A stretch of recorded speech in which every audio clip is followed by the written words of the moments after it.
আমাকে এখনো বের করছিস না কেন? হ্যাঁ, বিশ্বাস কর, খুন আমি করিনি। খুন করার জন্য দায়ী ওই খালেক। খালেক? হ্যাঁ। কিন্তু একমাত্র ওনার বক্তব্য ছাড়া খালেকের কথা কেউ বলেনি। খালেকের বিরুদ্ধে কেউ সাক্ষ্যও দেয়নি। খালেক কোথায়? পরে শুনিস জীবন, আগে আমাকে এখান থেকে বের কর। তুমি কিছু ভেবো না বাবা, হ্যাঁ? আমি তোমাকে ঠিকই বের করব। খালেক যদি সত্যিকারের খুনি হয়, হ্যাঁ? আমি তাকে ছাড়বো না। তুই তুই আমাকে, তোর বাবাকে অবিশ্বাস করছিস? হ্যাঁ? আরে খালেক যদি সত্যি খুনি হয় মানে?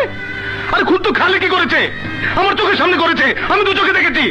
কিন্তু তার তো কোনো প্রমাণ নেই বাবা। হ্যাঁ? তুই তুই আমার কাছে প্রমাণ চাস? আমার কাছে প্রমাণ চাস? আমার মুখের কথা কোনো দাম নেই।